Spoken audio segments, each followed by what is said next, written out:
¿Cuál es el principal problema que enfrenta la divulgación científica? Mira, la duda generalizada sobre la verdad, sobre la diferencia entre la verdad y la opinión, sobre la diferencia entre la verdad y la mentira, incide en la divulgación científica.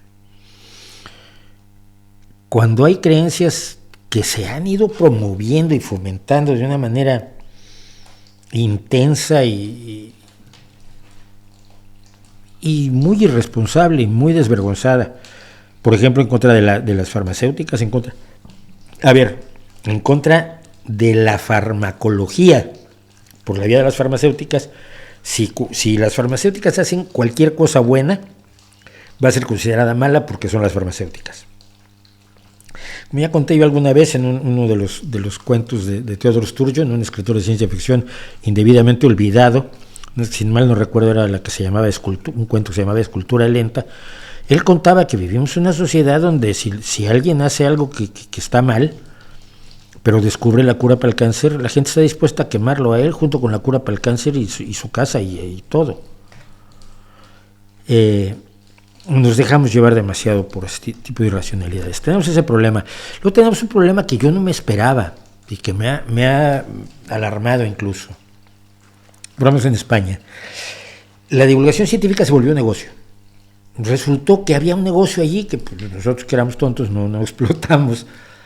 Entonces ha entrado muchísima gente al negocio de la divulgación científica y entonces su objetivo fundamental es pues tener público, tener anunciantes, vender productos y por lo tanto la elección de sus temas, la aproximación a sus temas se encuentra no solo condicionada por lo que es importante divulgar o difundir, sino también por el hecho de que tiene que ser negocio, tiene que pagarse, tiene que ser rentable, tiene que pagarle al dueño de la empresa.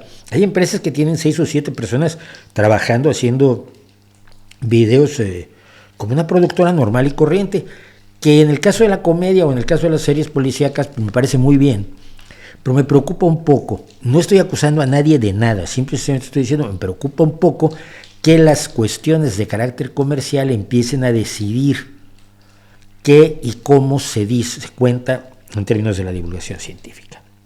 Luego tenemos un problema de endogamia, que eso siempre pasa en todas las cosas del mundo. Es decir, hay divulgadores que hacen cosas para que los aplaudan otros divulgadores, lo cual está muy bien. Hombre, si otras personas de tu propia especialidad te aplauden, pues sientes que estás haciendo bien tu trabajo. El problema es que se acaban disociando de las personas que más necesitan la divulgación científica. Eso no quiere decir que yo sepa cómo hay que hacer las cosas.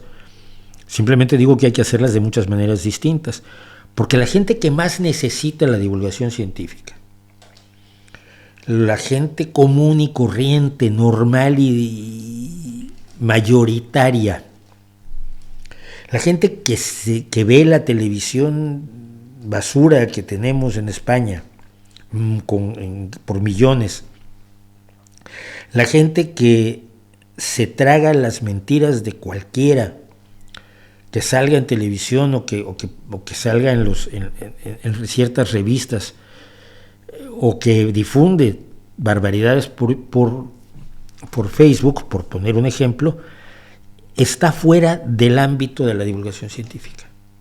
Nadie está yendo a ellos. Divulgar para gente a la que le gusta la divulgación científica está muy bien. No digo que no, yo era uno de ellos. Cuando yo era pequeño y me gustaba la divulgación científica, pues compraba yo, por ejemplo, aquella colección Salvat, que eran azules, rojos y verdes los libros.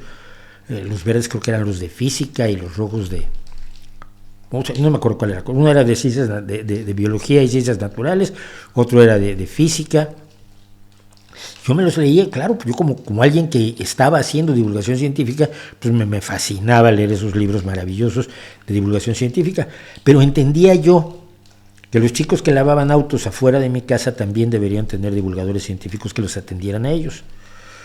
Yo traté de hacerlo cuando hicimos el programa muy interesante en México. Lo he tratado de hacer aquí en España, más difícil, porque bueno, no tengo la presencia que solía tener en México en los medios de comunicación.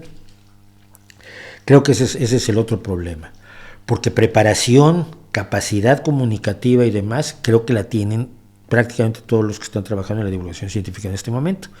El problema es que su público es escaso, o que no voy a decir que sea escaso, perdón,